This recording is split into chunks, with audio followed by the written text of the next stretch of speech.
Alright, hello everyone, my name is Disc. I'm a title healer from the War Within, and this is my Oracle guide for Midnight. So before we get into the video, I wanted to quickly plug my Metafy. Go check me out over there.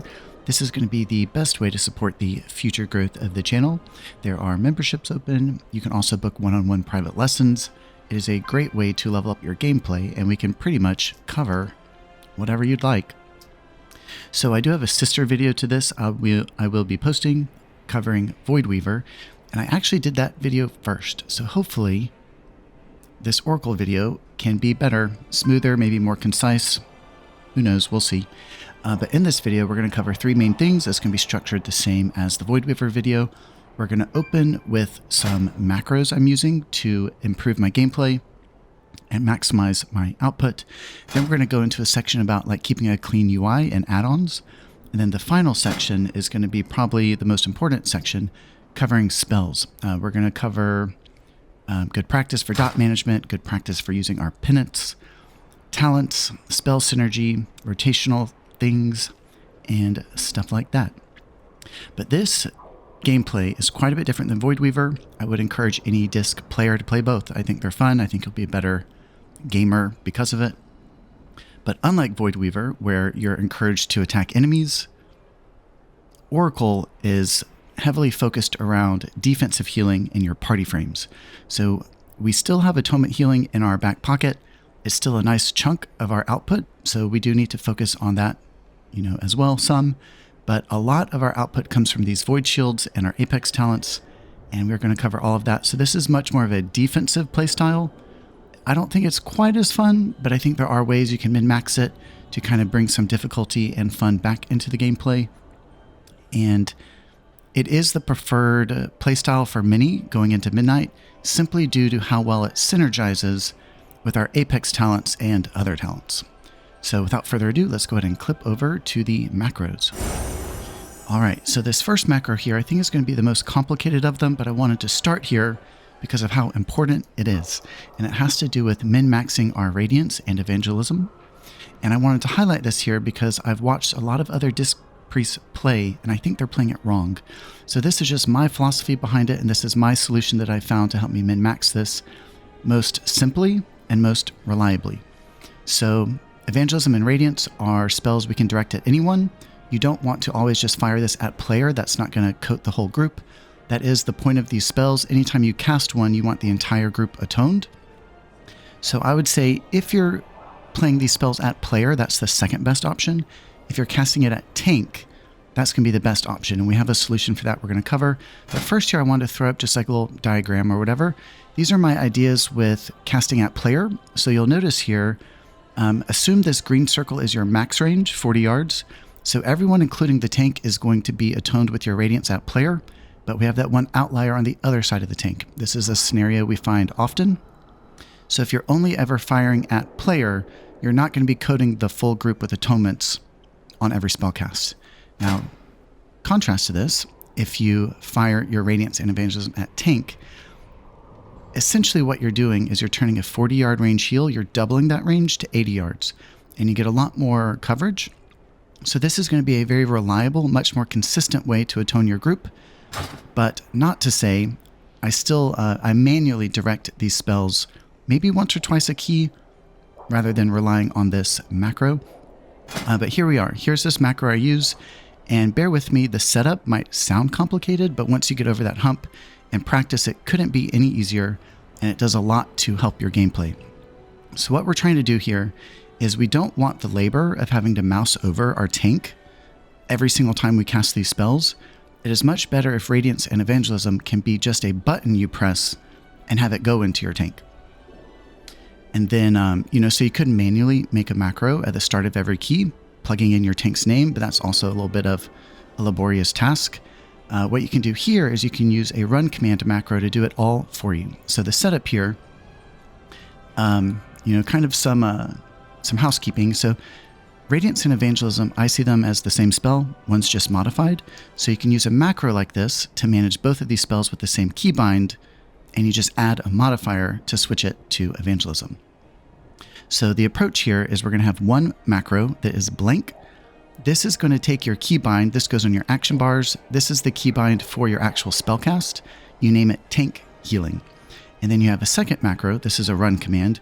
You only have to press this once at the start of any key. I have mine set to mouseover.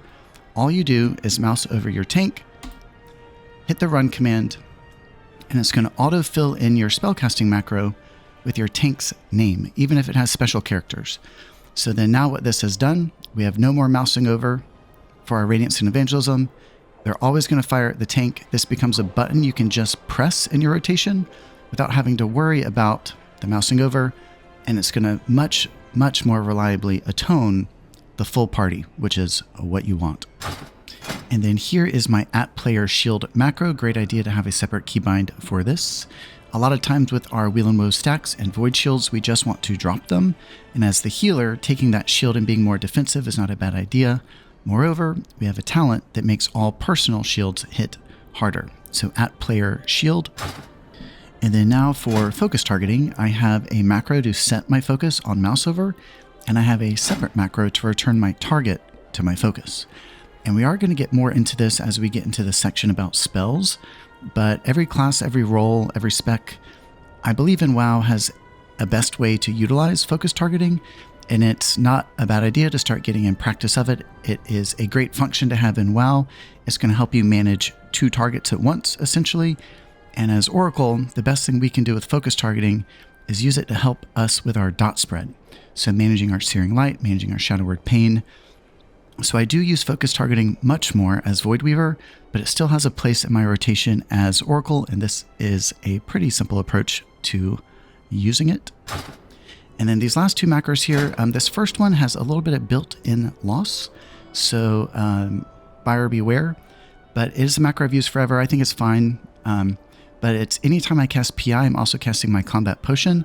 Consider this another spell in your spellbook. You have to play your combat potions, but the built-in loss here is because we have a 2-minute PI to a 5-minute potion to a 10-minute lust, which means not every lust is going to have a potion if you do it this way, but I think this is fine, especially if you're starting out. Just make sure you're using those potions on cooldown. And then the last macro I wanted to show here is a macro to play both of your personal defensives at once. So a lot of scenarios you want both at once, but the beauty of this is once you play them together, the cooldowns will stagger. And then from that point out, you can manage your personals with just 1 keybind. But food for thought, I still have a keybind to play Fade on its own. All right, so now getting into the section about keeping a clean UI. I do think less is more with the UI. A cleaner UI is going to help you make better decisions. So first, I want to encourage people to experiment with these 2 CVARs. They're going to turn off all floating combat text as a Disc Priest. It is a lot of noise on your screen to see the green of the healing and the yellow of the damaging. Turn these off. They don't really do anything to help you make better decisions. So then the next add-on I wanted to plug is Dominoes. I think you can get away with just native action bars, but Dominoes gives you a little more customizability. Is that a word? But we want to use this to build our combat HUD, is what I would call it. So Blizzard would call it the cooldown manager, but this is the area on the screen. We want it kind of right below our toon's feet, but we want to plug in our spells here. And the cooldown manager has a lot of, flack on it right now where it's like not customizable. It's a little difficult. I don't see any reason to use something in place of your spells. Just use your spells. And different than the cooldown manager, if you use your action bars, it's going to be fully customizable and it's going to reduce redundancies on the screen. And then here is my layout. I've used this for years.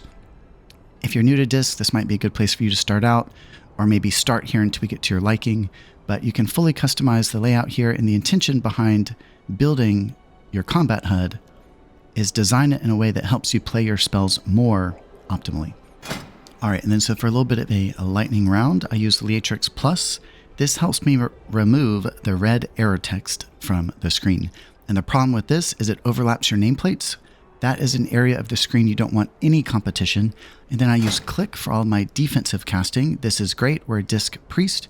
We need to keep enemies targeted, and Click will help you do that. And then we have Grid 2 and Platinator for my party frames and enemy nameplates. These are going to be the best 2 on the market in my opinion. I have experimented with all of the competitor add-ons, and I will be sharing these codes with all of my supporters on Metafy. But the nice thing about Platinator is we can color code any given pull by its difficulty. That does a lot for helping read a pull. And we are an execute class, not as important for Oracle, but Platinator will shift a nameplate's color from red to white when they're in execute. And then this add-on is also going to help us maximize our Psychic Scream, having important casts stand out as a contrasting color. And then we have the add-on Voodoo Casting Bar. This is one area of my UI where I bring in form over function, but I do think it serves a purpose in kind of helping see where you are in your rotation, but it's going to recolor your cast bar based on the spell school. You're going to have more play with this add-on as Voidweaver than you will Oracle, but still nice.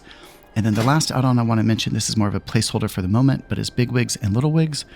Very, very important in Mythic Plus. It's not fully up to snuff yet because of the Blizzard API, but stay tuned in my future videos for updates on that. But the main thing we want this add-on for is so that we can disable many of the boss timers. So my approach to playing Mythic Plus is I only want to track timers on a boss that have to do with major damaging events.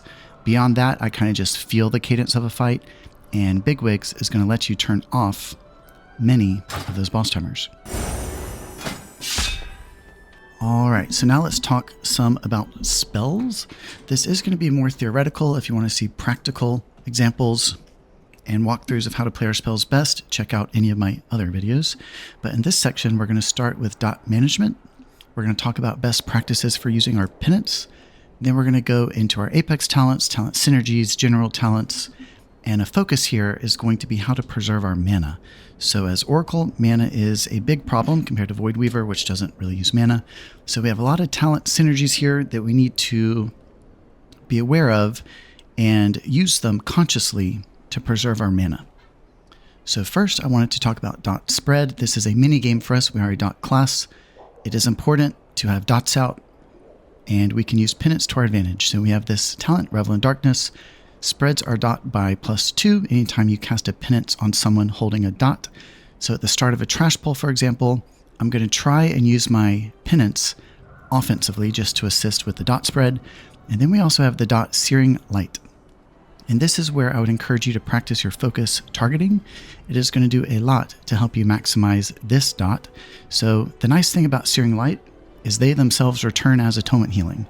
So when you look at Searing Light, it's kind of like a 10-second debuff. The recharge of our penance is about 5 seconds. So you're going to have loss if you're only casting penance on the same mob. It is a good idea to switch your targets to a mob holding pain, penance them, put a second Searing Light into the field, and assist in your dot spread. And then with PI, you can actually have 3 Searing Lights in the field. And this is something I throw out of the game. Depending on the scenario, you can spend your mental power on other things in a lot of scenarios to get by. But Searing Light, the better you can spread it, the better. For example, there's a lot of 2-target cleave boss fights. It would behoove you to switch your target between every penance. This will naturally keep your Shadow Word Pains up, and this will keep 2 Searing Lights in the field. This is another great way to preserve mana, using your penance for your dot spread. And then in the theme of penance and just kind of like general, so we have 2 charges of penance coming from our Guiding Light. It is completely fair game to use a lot more of your penance defensively into your allies. And I think the higher the key you go into, the more defensive penance you're going to want. A lot of scenarios, a defensive penance is mandatory. So when you think about the cost of flash heal compared to the cost of penance, it's about half the cost. So spending defensive penance into an ally is a lot more mana efficient than using flash heals. And so now let's cycle down to our Apex talents. So we have our Void Shield, goes without saying. It is a proc chance based off of your penance. The shields themselves return as atonement healing, which is pretty nice. And we want to pair these with our Wheel and Woe. There's great synergy here. You want to combine these. So we have this talent here, Twin Sight. So anytime we cast a penance, like let's say we cast a defensive penance, extra bolts go offensively. And if we cast an offensive penance, extra bolts go defensively. So anytime we're casting a penance, if it's with Harsh Discipline, we're stacking a 7 or a 9 Wheel and Woe, which is fair game to go ahead and drop. So a pretty common, sequence of spells here is just go between penance and shield over and over and over, doing our best to fill in gaps in our party where there's not void shields. And that's pretty much the backbone of playing this role, is back and forth between penance and shield. So, we have this talent up here where we have more access to shields. We have 2 charges of penance, which means we're getting a lot more shields in general, a lot more void shields in general. And then being that we're so incentivized to play our shields, we're also dipping into this talent quite a bit more, Protector of the Frail. So we're going to have more pain subs due to all of this. And then so a quick note about another method I'm experimenting with and thinking about in order to maximize my mana pool. A lot of times, like, for example, if we're in between damaging events and I don't have a Void Shield proc, I'm going to accept a little bit of loss on Wheel and Woe and overstack it. I'm going to play another Penance. I'm going to pull a shield out of the sequencing. I'm going to play an extra Penance, overstack the Wheel and Woe, fishing for a Void Shield proc. And that's going to do a lot for damaging events. We have a lot more value coming from our Void Shields. Shields in general are very expensive. So here and there, when I pull a shield out of my rotation, that is another way I can save mana. And then some general overview here. So there's really not too much to these builds. Generally, I'm taking Mass Dispel. If you're in Pit, you're definitely going to want Disease Dispel.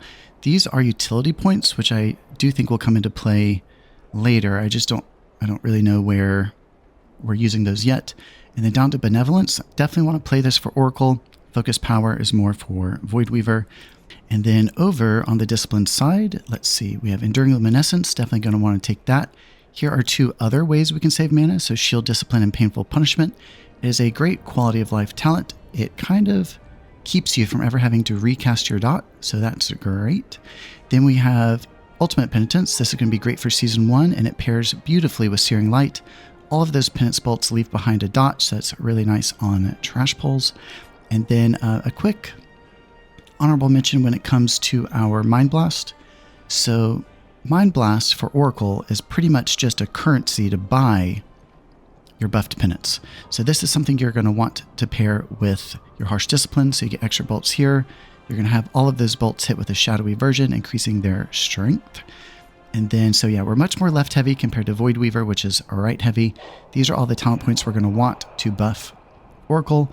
And then we have Evangelism paired with Archangel. This is great. Great for atonement healing, great for damaging events, great for your void shields. You can kind of start combining your values that way. And then we have Divine Aegis. So this is going to be really important for us and a reason you're going to want crit in your build. But yeah, that's about it for my Oracle video. Please check me out on Medify. That is going to be a great way to support the channel. There are memberships open. You can also book one-on-one private lessons. I share all of my codes over there. It's a great way to level up your gameplay with me. And yeah, just kind of as an overview for Oracle, we have to pay a lot more attention to our mana. And as rotation, we kind of just want to go back and forth between Shield and Penance, doing our best with these talents and talent synergy to preserve our mana where we can, and triage the party as needed, remembering defensive Penance for the win. And yeah, so that's about it for this video. Thanks everyone for tuning in, and until next time, Disc out.